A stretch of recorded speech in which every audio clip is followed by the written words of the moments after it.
You've heard of high net worth, but we're talking about high net purpose. We want to find out how entrepreneurs, global leaders in our network are allocating financial, human, and intellectual capital in pursuit of purpose. But more importantly, we want to understand the compromises, the paradoxes in their approaches, pitch decks, and philosophies. What if the biggest threat from AI isn't what it can do, but where it's going?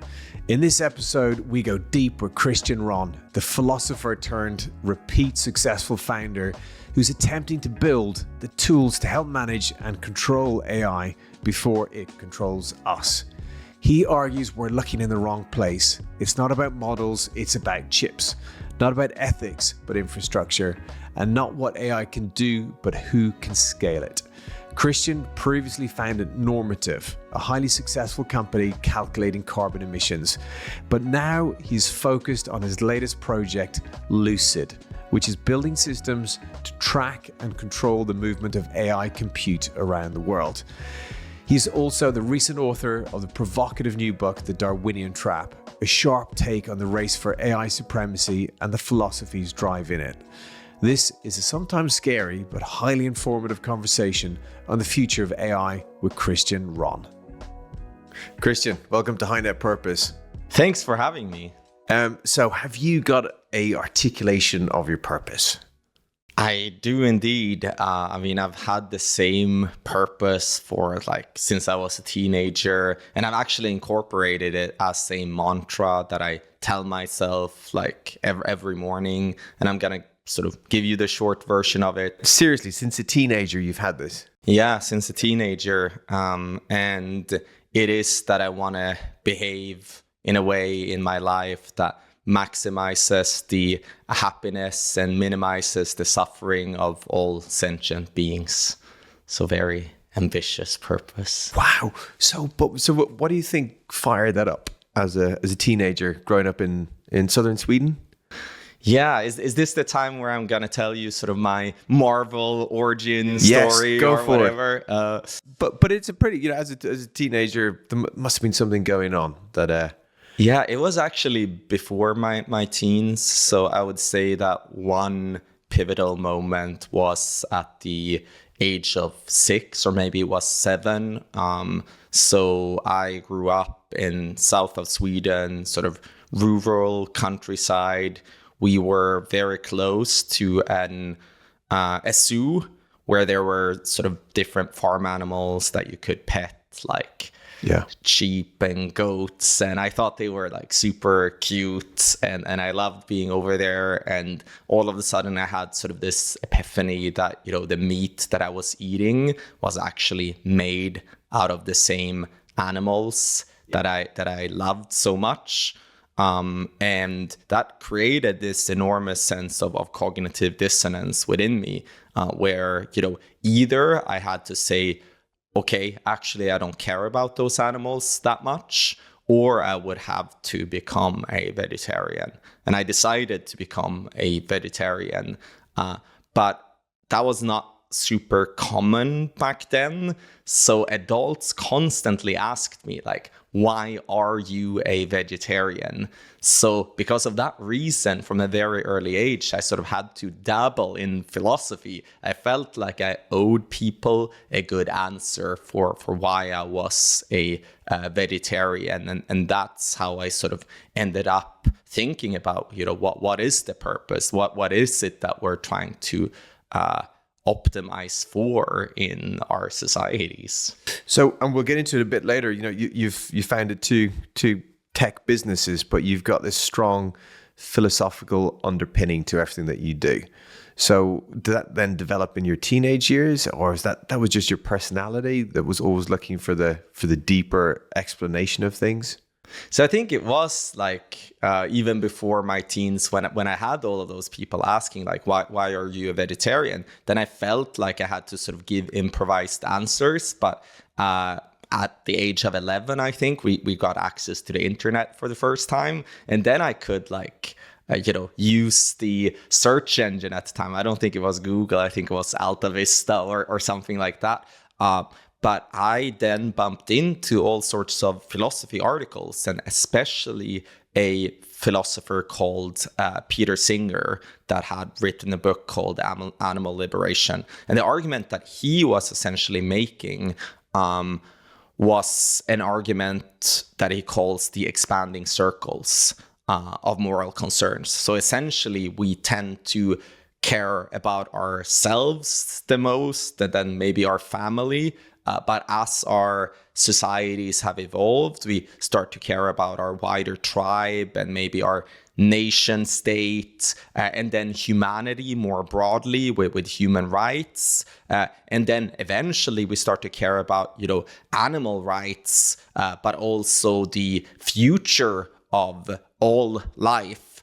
And his sort of philosophy called utilitarianism essentially says that the thing that we actually care about is happiness and well-being and the avoidance of suffering and pain.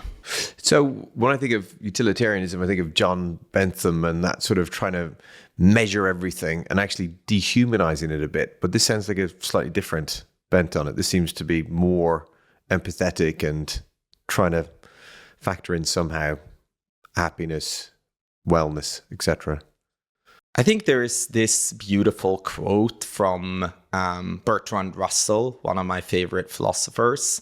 And he says that, one of the pinnacles of human evolution will be when we can look at a statistic in a textbook and actually weep.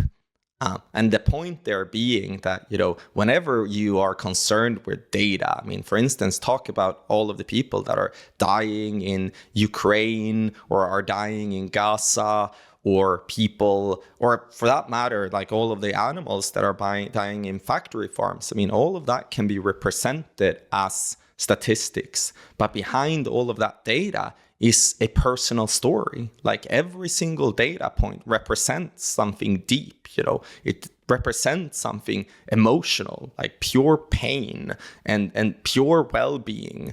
And that is, in the end, what I care about and what most utilitarians care about. And then I think many utilitarians tend to sort of present themselves as only being about data, and they forget to tell the emotional story that is behind the data. So you had this sort of strengthened sort of philosophical understanding, but then you got quantitative skills, and the tech side started to come in. That's correct. In high school, I studied mathematics and computer science, and at university, I studied philosophy and mathematics in parallel. And it sort of sounds like this weird combination, but to me, it makes sense because mathematics is all about optimization and philosophy is all about what is it in the end that we want to optimize for. And to me, the answer to that question is, well-being of sentient beings. So how did you find your way then into existential risks? So that was through Peter Singer, actually. So going back to those expanding circles from caring about nation state, humanity, animal lives, the extension of that is actually life in future generations as well. And when you look at it, like there will be trillions and trillions of life that potentially exists in the future. And the actions that we take today actually ripples into the future. So the actions that we take today might determine whether or not, all life on this planet goes extinct. And then if we do go extinct, it's not just the tragedy of the 8 billion people dying today, but the tragedy of the potentially trillions of people in the future that cannot be born. Peter Singer was the first person that I discovered that made that argument. But searching for global catastrophic risks, I quickly discovered another philosopher that I think has had the most influence on me. His name is Nick Bostrom, another fellow Swede. And he has written a lot about existential risks. And he started the first research institute in the world that were actually focused around how to mitigate these existential risks, called the Future of Humanity Institute. And as a student, I knew that, that's what I wanted to do. I wanted to work with Nick at the Future of Humanity Institute. And that's actually where I ended up working as my first real job after graduating university. And that was at Oxford University? That was at the University of Oxford. And was this academic people thinking about stuff and writing papers, or was there a practical application to what they were doing? So it was very academic in nature, but all of the people at the institute actually cared about the ideas being disseminated to the rest of the world. So it was this amazing cross-disciplinary institute with, economists like Carl Frey that wrote the first studies on unemployment of artificial intelligence, and then, people like Toby Ord that have now written a really popular book called The Precipice, and Will MacAskill, who is also a huge inspiration of mine, that I think he's the youngest Oxford professor in history, more or less. So we had this blend of economists, computer scientists, mathematicians, and philosophers all thinking about these deeper questions. Wow. So multidisciplinary teams working on this tough stuff. So you would have had everything from the nuclear to AI, which we'll come to later on in terms of your current company. But climate change or the climate crisis became part of what you looked at. I guess you had an awareness of it before, but when you were at the institute, that sort of narrowed down to your first company. Yeah, sort of. We studied all types of different global catastrophic risks. And back then, I was mostly concerned about the risks of artificial intelligence. But I thought, and this was back in 2013, 2014, but I thought those risks were really far away. Maybe 2035, that we would have AI that we ought to be concerned about. But as we were sort of speaking about AI risk in particular, I noticed that nobody wanted to pay attention. Everyone saw artificial intelligence as pure science fiction back then. And to me, it was sort of obvious that in order to solve any global catastrophic risks, we need to have some sort of global coordination and cooperation between countries. Because if only one country cares about the risk, then it really doesn't matter. Everyone needs to be on board with the program in order to govern these risks, regardless if it's climate, nuclear, or AI. And the reason why I started my first company, which is called Normative, and it's still around and doing really well, and then the reason why I decided to focus on climate in particular is that I felt we had the most momentum globally around climate risks. We had, institutions in place like the IPCC or the UN COP conferences where all world leaders showed up. We had some voluntary, frameworks for measuring carbon emissions and so on. So to me, working on climate was sort of a way to almost crack the code of global coordination and governance around risks more generally. And so in terms of Normative, can you just give a summary of, or maybe what was the vision and what did it become? Yeah, so the vision actually originally was inspired by the utilitarian philosopher Jeremy Bentham. So he has this enormously ambitious idea of a philosophy calculus, which is essentially a way to calculate the consequences of actors' actions to figure out what are the most ethical actions that you can take.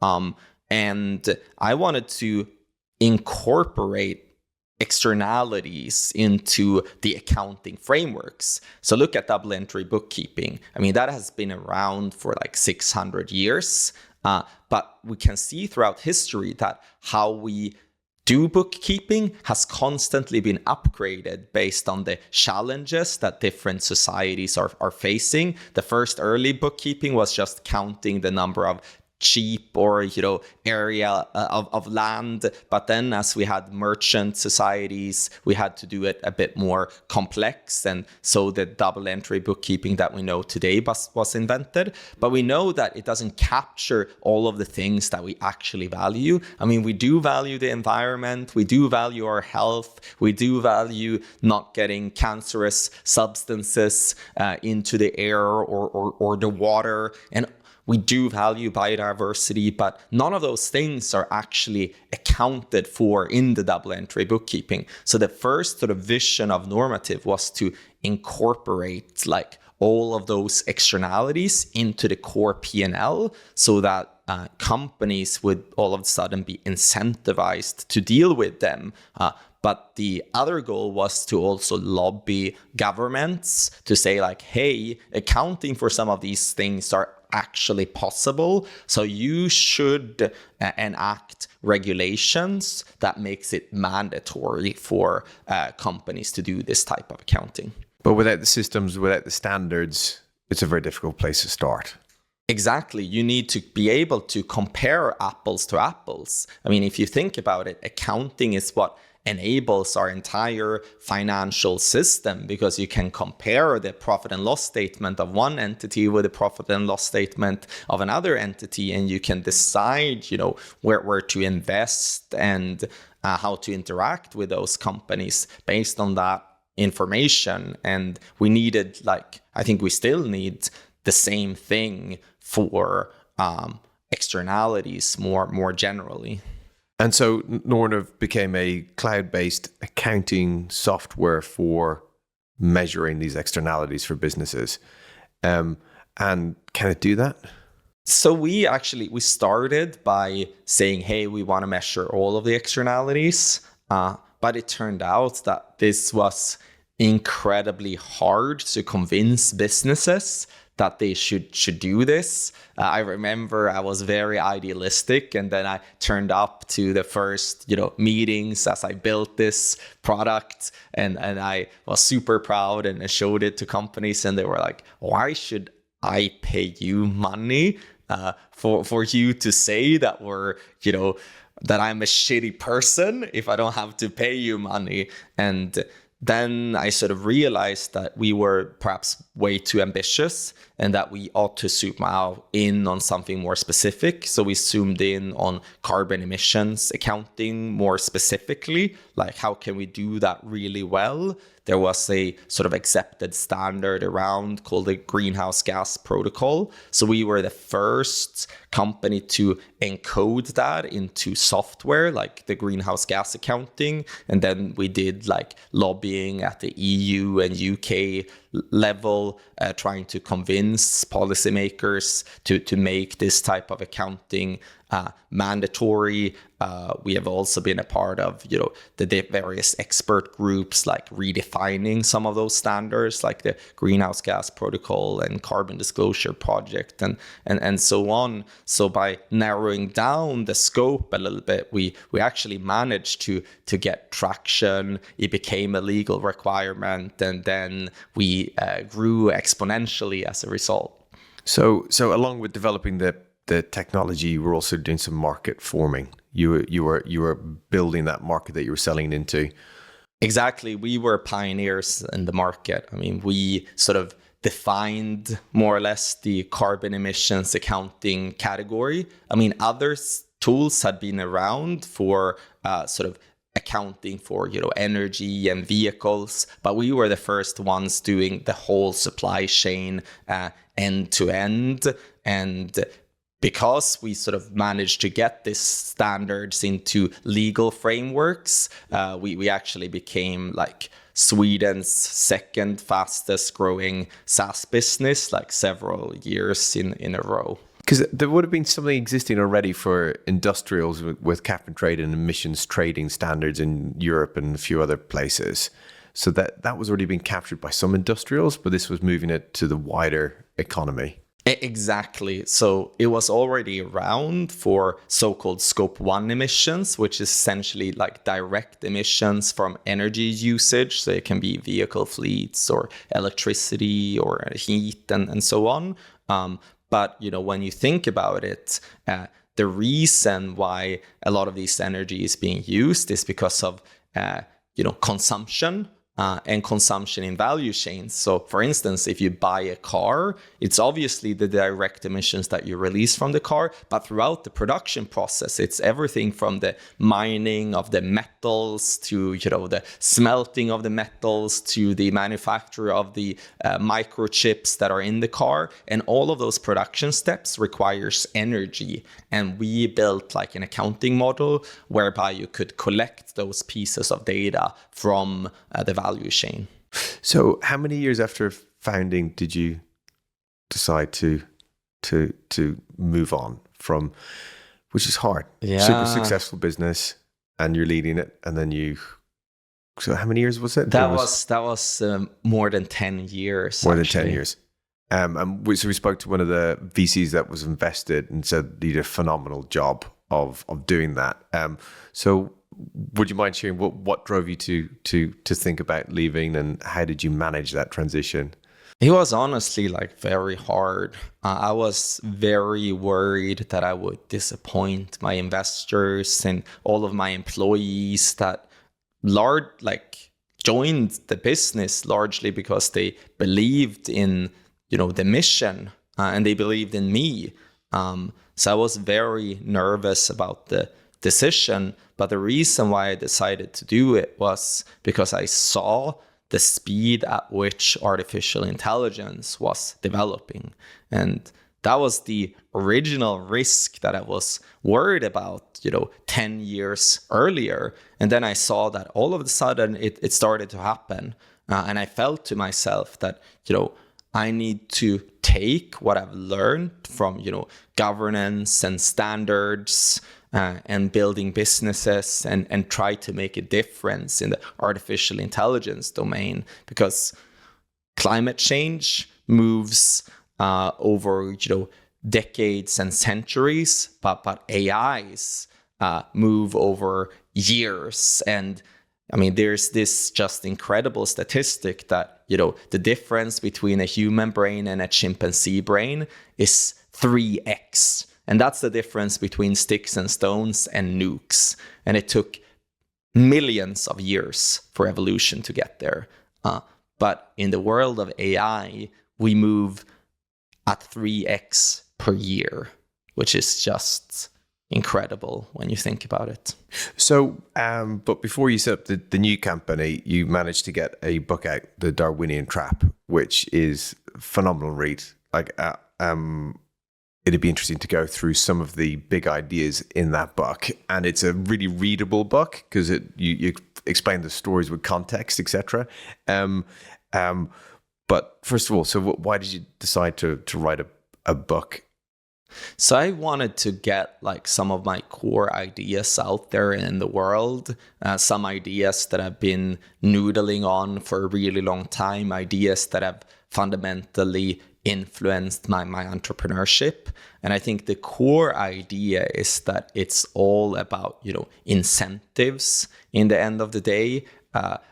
Businesses will be incentivized to behave in a way where they maximize profit. Otherwise, they will not survive. Countries will be incentivized to behave in a way where they optimize for power. Otherwise, they will not be able to survive.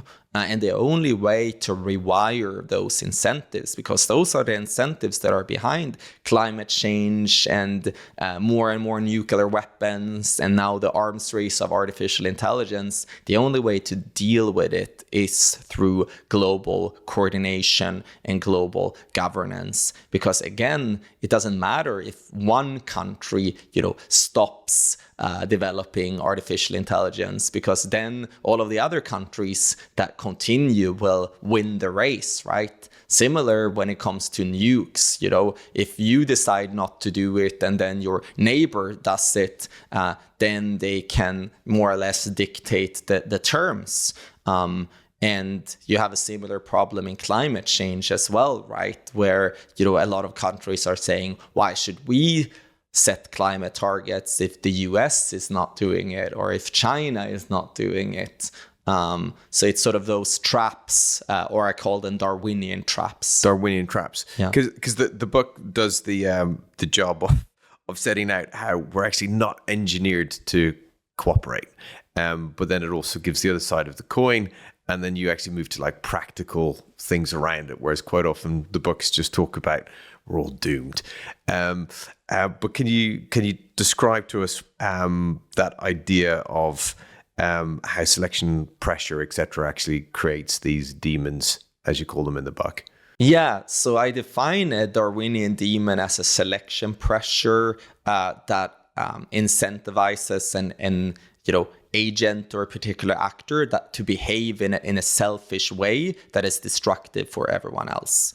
And to sort of give an example, I already gave examples, right? Like in the global arena, countries are incentivized to build more and more dangerous weapons, because if they don't, their neighbors will, and then the neighbors will win, a potential future war. But the same concept applies in nature as well, where there are these arms races between predators and prey, for instance, where, predators might be incentivized to become like faster and stronger, and then prey might be incentivized to build like better defenses. To sort of give an example there of the Darwinian trap in action in biology, there is this concept called evolutionary suicide. So that's essentially when a particular adaptation to a selection pressure is good in the short run, but leads to doom in the long run. So for instance, some predators, in the short run, a mutation to run super fast so you can easily kill your prey might be adaptive, but in the long run, it might lead to the consequence that the predator is so successful that it kills all of the prey animals, and then it destroys itself as a consequence. And I think the core thing here is that evolution through natural selection cannot predict the future. It will only know that this adaptation to be more successful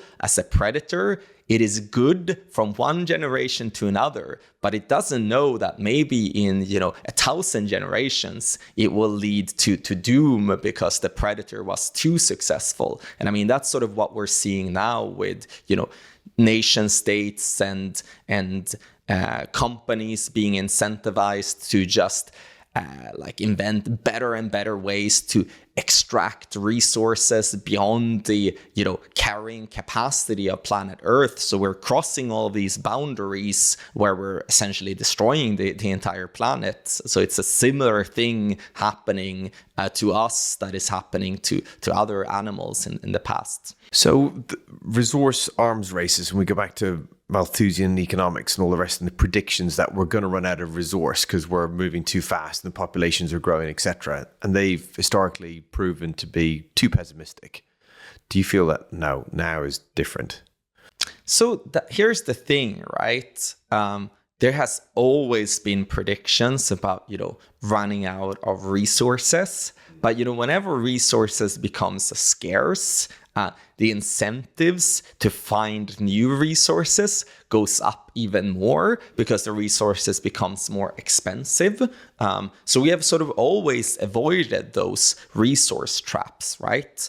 But that doesn't mean we will avoid them forever. In the end of the day, planet Earth has limitations, and we know for a fact that the more scarce resources become, the higher the probability of interstate conflict becomes. So for instance, for every standard deviation increase in the global temperature, the probability of interstate conflict goes up with 15%.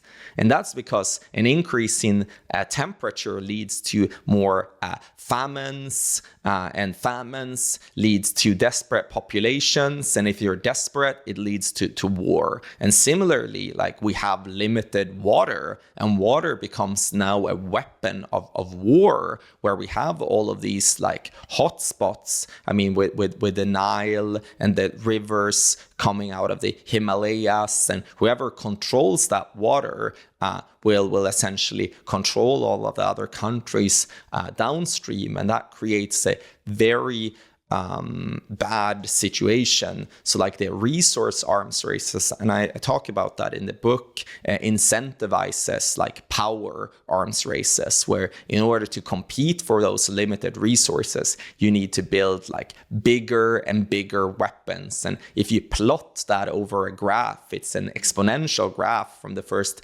stone axes to the first swords. And if you had swords and the other guys had stone axes, you could subjugate them and build a civilization, to Mongolian bows and horseback archers, to British gunboats. Because of that technology, they could build an empire, to nuclear weapons. And if you look at the deadliness of those weapons, it's an exponential curve, and it's an exponential curve that doesn't seem to stop. I mean, if there will be a next thing that is more dangerous than nukes, countries will be incentivized to race towards that thing, right? So we're being pulled towards computational power quickly, but before we go there, let's touch on the Darwinian angels. So what's the other side of this natural selection process that we can draw some potential learnings from?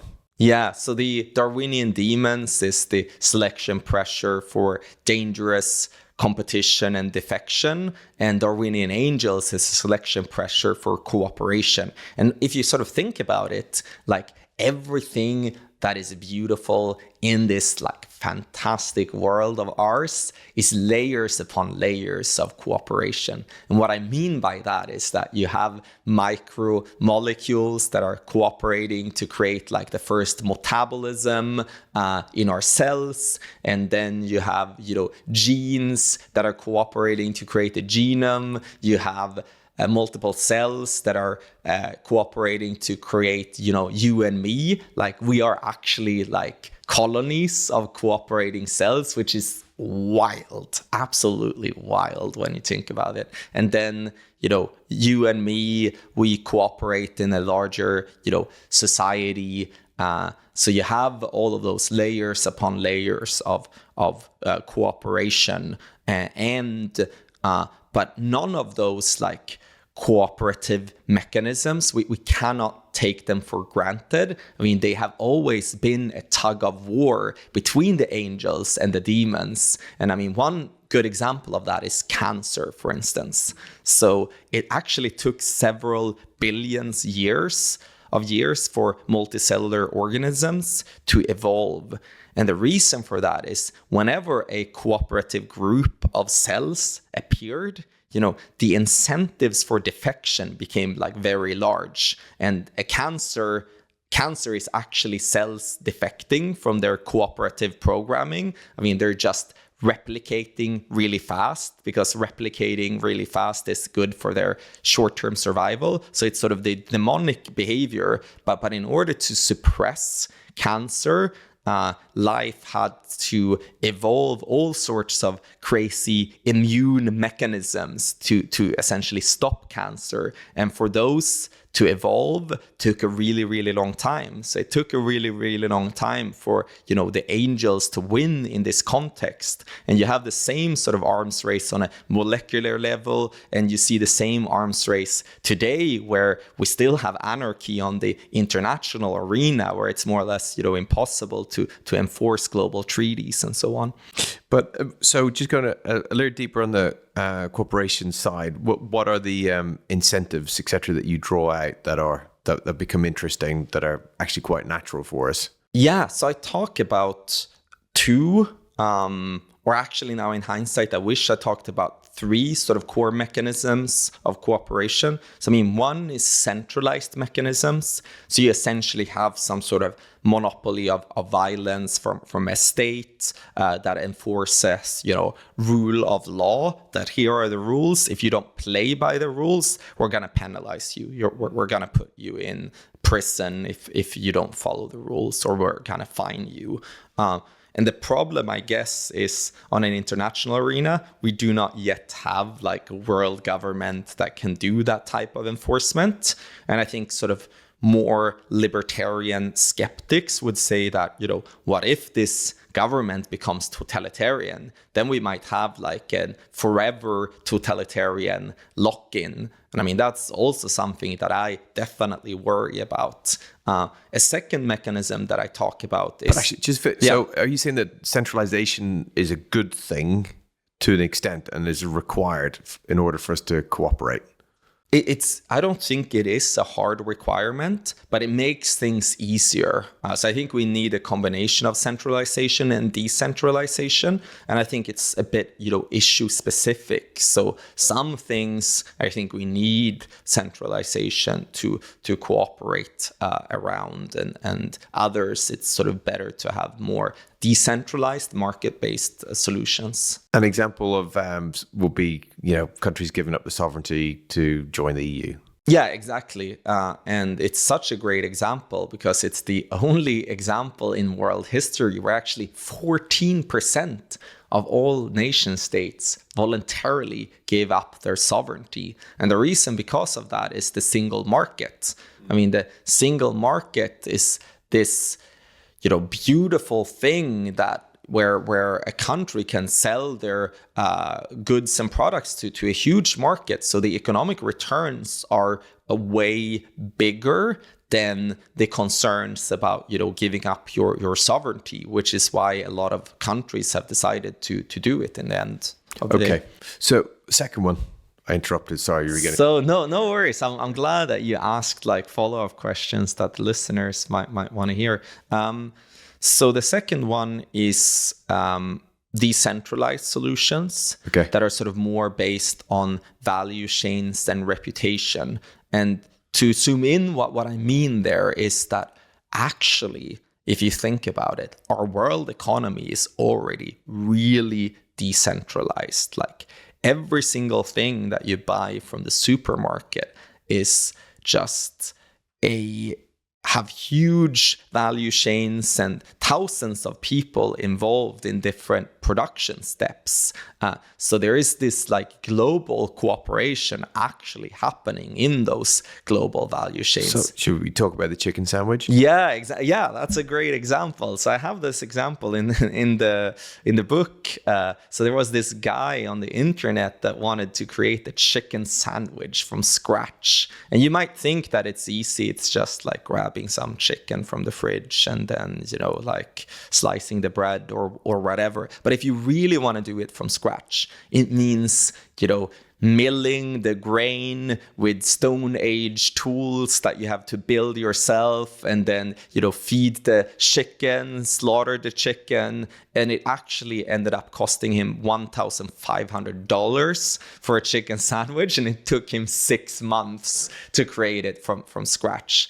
And I mean, we can buy one from the supermarket for like, one pound or whatever, which is just like almost a miracle. But that's because we have this enormous cooperation across specialized value chains.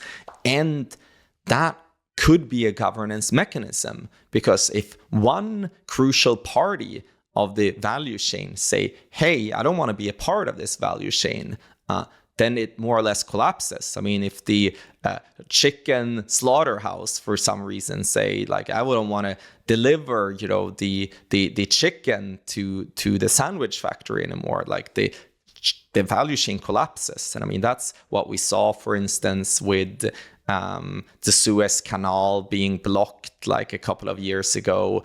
It just had the ripple effects in the entire world economy. So that way you can see every single party in any value chain as having a vote on, do I want to produce this or do I not want to produce this? So every single party in a value chain has a vote. And if you apply that to AI, for instance, you cannot build a dangerous AI in a vacuum. I mean, you need to have chips from NVIDIA. The chips need to be produced in Taiwan by TSMC, and you need lithography machines from the Netherlands, and you need rare earth minerals from China or DRC. So all of those different actors actually have, in a way, a vote, and they can stop the dangerous AI from happening in the first place. But that requires like radical transparency in those value chains, where it is actually possible for one actor downstream to sort of figure out that, okay, something that I don't like is going on upstream and I want to stop it. So you can see the recurring theme. So even with normative, you're looking at the scope 2, scope 3, who else is further down the value chain and how's that valued in? Okay, so what was the third? Yeah, the third one, I don't describe it that much in the book, but it's probably the most, I guess, hippie intervention out of all of them. And I think it's actually like some sort of enlightenment. And what I mean by that is that all of these arms races exist because I see myself as a separate entity from you. We see a separateness of us, so therefore we have to compete. But as advanced meditators would acknowledge that, if you really sort of seek deep inside of yourself, like that separateness disappears and the boundaries disappear. And you can also see sort of that in nature. I mean, for instance, like ants in an ant colony, they don't see themselves as separate. They see themselves as this one thing. So I do think that, and I do think we should take that seriously, that, through either genetic engineering or through new drugs and medicines, we can figure out how to be sort of more pro-social in general. And I think we would be a lot happier as a result. I mean, I realize that it sounds a little bit, dystopian, that we should all like swallow some sort of pill in order to love each other. But it's kind of crazy when you think about it, because we have this flight and fight response like every single day. I mean, you might say something mean towards me that actually has no probability of hurting me whatsoever, but I feel like I'm being attacked with a freaking spear, and that is my biology being not adapted to the safe environment that we actually live in. So if we could sort of get rid of that, fight and flight response that creates so much pain, that creates so much ego, that creates so much conflict between people, I actually think that could be a major part of the solution. So as you described it there, I was sort of thinking of, okay, well, this is about people's increasing their understanding of each other. And through communication and community and building, that you can solve for these things rather than putting people into conflict. But you lost me there when you went into the biology side. Yeah. But because you seem to be thinking sort of next level. Yeah, so like what I'm thinking essentially is that we have certain like biological mechanisms in our body that makes me feel like I'm, a separate thing from you, for instance. And that's where I brought up the examples of advanced meditators, that, if you really sort of look deeply inside of yourself, the so-called ego disappears. Yeah. Me as sort of this separate object from you and from everything else in the world. But, this sense of self and separateness is also created from all sorts of biological mechanisms in the body, such as the fight and flight, response, where I feel like I'm unnecessarily in danger when I interact with other people. And I feel like, okay, if someone hurts my ego, for instance. It's almost like similar to someone trying to cut me with a sword. So the idea here more specifically would be, okay, can we invent like new types of medicines that would essentially make like all of those fears and doubts and, hate and ego, all of those things like go away? Not maybe entirely, because I certainly still love my sense of self, but if you could mellow those things down a little bit so they're more adapted to today's society that is incredibly safe. But even though it's incredibly safe, we feel so incredibly unsafe. Does that make sense, by the way? Yeah, it does. It's a sort of a step out beyond where I thought you were going to go with it, but it's I guess it's these philosophical approaches that then allows you to come down to the distillation of the businesses that you've built, which now takes us neatly onto where you're working today in AI assurance. So can you set out the vision for what you're sort of seeing next for this business? And I guess it derives from a lot of the stuff we've already just discussed. Yeah, exactly. So I talked about the importance of value chains for governance of these technologies, and my new business called Lucid Computing. We actually do exactly that, and it's inspired by what we did at Normative, where we tracked the carbon emissions across value chains. But instead of counting carbon emissions, we're keeping track of where are all of the AI chips and how are they being used. Because as I said before, in order to train a potentially dangerous AI model, you need whole data centers full of these like AI chips from NVIDIA and AMD. And without access to those chips, you will not be able to train the model in the first place.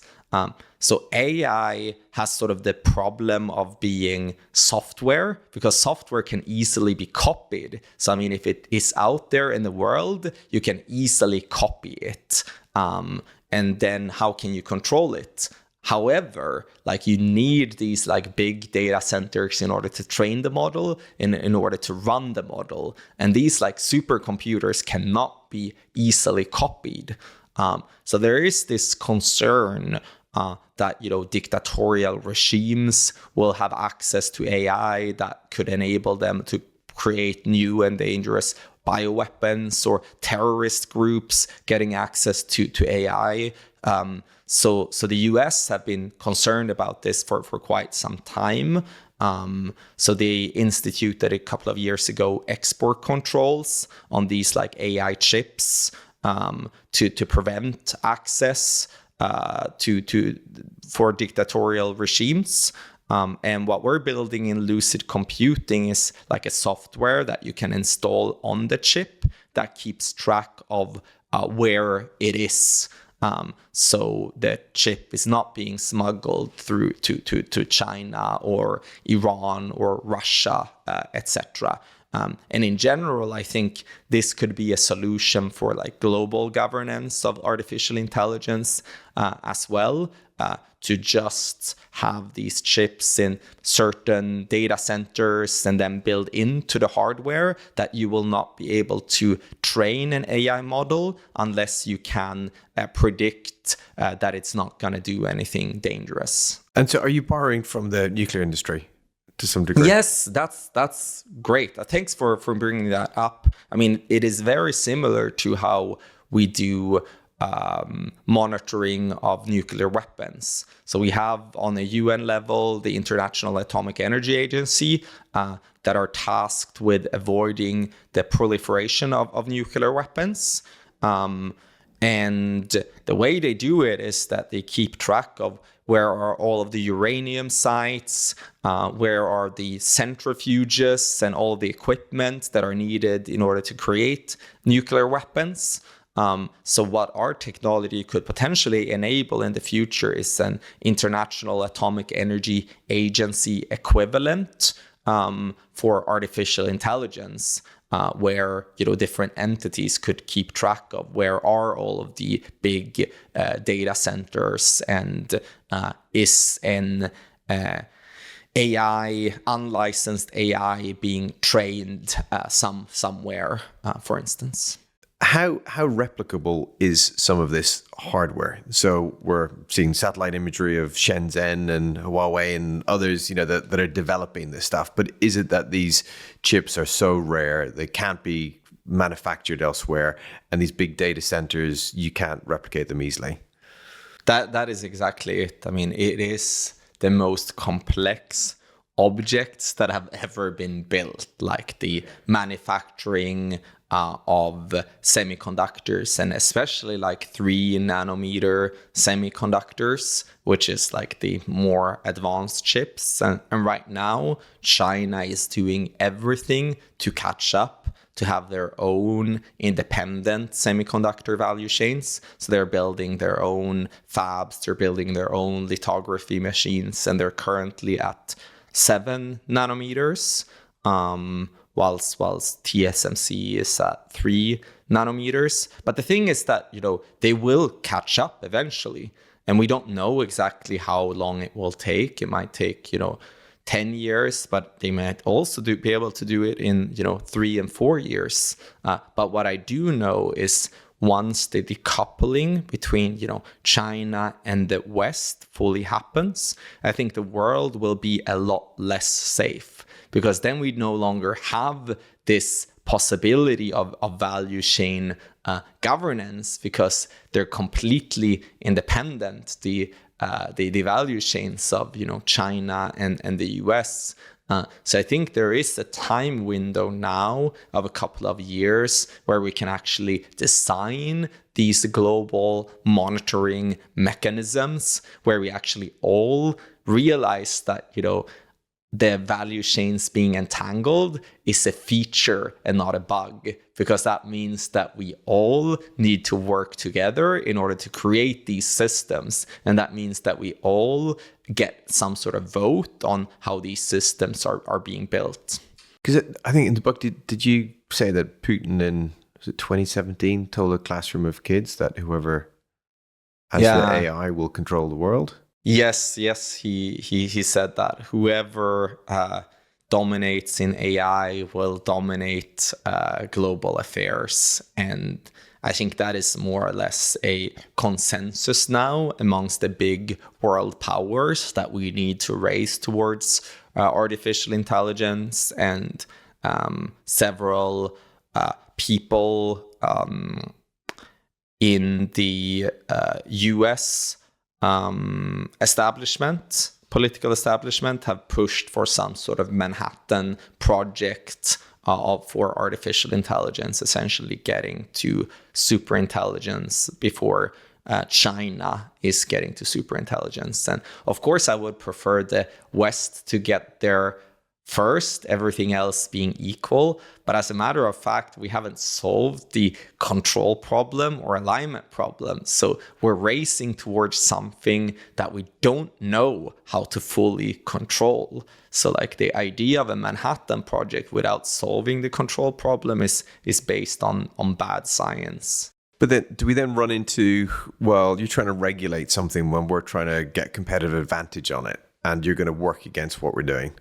Yeah, exactly. And so I've used the word regulate probably unfairly there, but what you're describing, is that what other people sort of mix up with regulating AI? So I would say that what I'm describing of keeping track and govern access to compute is some sort of regulation, for sure. And I think it's a needed type of regulation. Or maybe you were like getting at something else. No. It's the because it feels like we all there's agreement that this needs to be managed and controlled, just the pure power of it. But then you hear the other argument of, you can't regulate this stuff. We need to get as far forward as we can with it, but we're not quite sure where we're going. Is that confusing two different areas, or no, this is the same conversations that are taking place? Yeah, I think it's just different people having the conversations, right? So I think And it's sort of interesting because the same arms race dynamics are happening both like within the United States with AI companies competing for supremacy, but also the great power conflict between China and the US. And I want to give you like one example here, which I think is quite interesting. So a couple of years ago, there were this like public statement on AI risk arranged by the Center for AI Safety, where Sam Altman, the CEO and founder of OpenAI, Demis Hassabis, founder of Google DeepMind, and Dario Amodei, founder of Anthropic, those are the big AI companies. They both signed a statement saying that artificial intelligence is an existential risk similar to nuclear weapons and bioweapons. But at the same time, there was this other statement that were calling for a pause of AI development, saying that, AI is an existential risk, therefore we should pause it for at least 6 months. But none of the CEOs signed that statement. So it, points towards like a cognitive dissonance where all of the CEOs are saying that, we need some sort of regulation and global governance, and this is an existential risk, but none of them are willing to pause. And this goes back again to the Darwinian demon selection pressures that, if you actually pause, then someone else will win. So it is possible to want to pause and want to regulate and still race ahead at the same time. And that is currently what is happening. So going back then to what your focus is on the hardware. Controlling the hardware is the one chance that we have to create some control environment around this. And can we physically do that? Is that? I think we can, and I mean what we have proven with lucid computing and our architecture is that it is absolutely possible. So I mean the way it works is that you install a small piece of software on the chip, and then we install like a small server in the data center, and then essentially the chip sends like a cryptographic handshake to the server saying, I am still here. I have not been moved. And this is done in a privacy preserving way where no sensitive data, no customer information, nothing is being revealed. The only thing, the regulator will know is the chip compliant or non-compliant. So technically speaking, this is entirely feasible. And I think like a next version of what we're building would be not just to keep track of location, but it could also be, for instance, as we're training this AI model, are we going through the right dangerous capabilities evaluations? So for instance, you could build in to the hardware a similar computer program saying that we are only going to allow you to train the AI model if you can prove that the AI model will not be able to do anything dangerous. And fundamentally, this actually requires an entirely new paradigm of AI development, sort of a more neurosymbolic paradigm where you can use theorem provers to prove that the AI will behave in a specific way. So actually like our infrastructure and software on the chips could be extended from location verification to actually providing formal proofs that the future AI model will not do anything dangerous. But it requires this more tool-based approach to artificial intelligence, where instead of creating super intelligent agents that excel humans in all domains, we actually train agents that are specialists in a very specific domain. So for instance, in drug discovery, or they're a specialist at playing chess, or they're a specialist at driving cars. So they're a specialist in very specific domains. But I think that will be more than enough to see the biggest industrial revolution that the world has ever seen. And we can do it in a way where we actually eliminate all of those existential threats. So not to over extrapolate, but when we go back to with normative and you were looking at, can we measure everything? Do you think that where it might actually end up is that there will be a couple of domains that will be specifically managed within your software? Or you think it could be possible to manage everything that AI is looking at? I think it will be possible to manage, at least at some level, anything. I mean, as long as we use this more neurosymbolic approach of artificial intelligence, but it also means that, there are things we just have to accept that we're not going to develop in the first place. Yeah. And then obviously, it should be a democratic decision for us, world citizens to decide, like, do we want to take the risk anyways? I mean, what we deliver is sort of the core technology to make this choice possible. And where do you think the alignment will come from, or the cooperation? Will it be corporate or government or something else? I think it will have to be governments in the end of the day. So it will have to be, of course, some sort of, treaty between world powers where all of them say that, we are not going to develop this type of dangerous super intelligence. And then those governments will probably not trust each other, right? Like, I mean, if the US and China would write some sort of treaty tomorrow, like, how and why would they trust each other? But the beautiful thing about our platform is that they don't necessarily need to trust each other. They just need to trust, the software that we have developed. And once you install the software on the chip, it is going to keep track of compliance, essentially. So I think it will have to be on a government level, because government sets the rules for corporations within their jurisdictions. And then finally, at the government level, and who do you think is going to lead first? Or are Europe already? So I think Europe is the idea of some sort of CERN for AI is gaining traction within the European Union. So you have the idea of this AI gigafactories in the European Union, and the European Union has allocated like hundreds of billions to build these gigafactories. And one narrative that is gaining traction is that, if we have these huge gigafactories, we want this to be sort of a public compute commons for like all of the different member states, sort of similar to how the CERN particle accelerator was this commons for different research teams to use.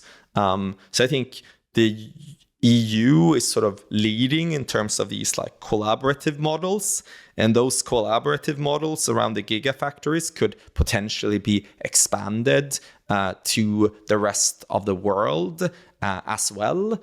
But again, I think the EU is pretty powerless compared to China and the US. So it would have to be some sort of treaty between China and the US in the end of the day. Because you've relocated now to the West Coast. And so are you getting more of a read as to where the US could be going in relation to bringing more assurance around AI? Is it moving away from it or towards it? I think they're moving towards it, at least when it comes to export control enforcement, because they are really worried, and rightfully so, that the chips are ending up in the hands of China, and that China have found ways to evade export controls. And there is several reports pointing towards this, that, for instance, DeepSeek, this powerful Chinese open source model, was actually trained using H100s that they shouldn't have access to begin with. So H100 is this powerful AI chip from NVIDIA. and they were actually being smuggled through Singapore and Malaysia. So the US wants that smuggling to dictatorial regimes to stop, which I think is a very noble goal. But in order to get it to stop, you need to be able to keep track of where the chips are, and that's where the solution that we are building can really come in handy in order to fulfill those national security concerns that the US government has. And this is a bipartisan issue as well. Like both Democrats and Republicans care about this. But I do want to say as well that I think at some point there is no doubt that the US will have to engage with China, because right now they are just racing ahead and building their own independent semiconductor industry. So you can only freeze China out completely for a few more years. And then you're going to have to deal with the problem again. So it's fast moving at the moment, and it feels like we need an update again in a couple of months' time. But as we're running out of time, we usually have a couple of closing questions. One of them is on how you stay... how our guests stay healthy. And just going back to the comment that you mentioned earlier on about that we live in a world where on a day-to-day basis, of course, we're in lower risk. You've spent a number of years now in looking at the compounding existential catastrophic risks. How do you manage to live with that yourself and not allow it to sort of overwhelm when you're presenting to the UN on biohazard or God knows what, that you don't come out of it going, God, just can't keep going? Well, what a great question. For me, it's a lot of meditation. And when I think about it from sort of an intellectual perspective, I think it's such an amazing time to be alive. I mean, if I had the choice, do I want to be alive at a time where I can actually have an influence on the biggest global risks that we're facing, or live at another time where I might be safer, let's say, 50 or 100 years ago? I mean, I would choose this time every single time. Even if it means that, my life might be cut short, I would still choose to live here to have an influence on this very important problem. So I think that is one thing, meditation and reminding me of the fact that I can actually influence the problem. And I think what gives me hope more broadly, again, is that in order to create artificial intelligence, no single actor can do it alone. Like, we have this enormously complex value chains where the entire world is involved in some way, with everything from, minerals to labeling of data to lithography machines to manufacturing of like small components to training PhDs. Like, the entire world is involved in some way. Which means that, if we all realize that, we have power, we all have an involvement, then I think it's impossible for just one person or one actor to make these like global catastrophic risks come into fruition. And that gives me a great deal of hope, like the interconnectedness of the world. What advice would you give to a young Christian? I think I would give as an advice to take better care of myself. Like, there has been periods in my life where I felt like the only thing that matters is for me to work harder, work more, and my own well-being doesn't matter in the grand scheme of the universe.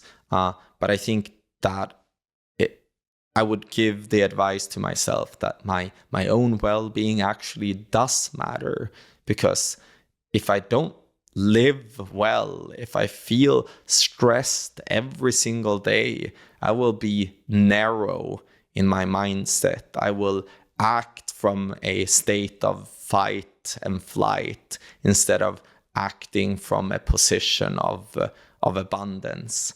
So I would tell my younger self that, please be kind to yourself.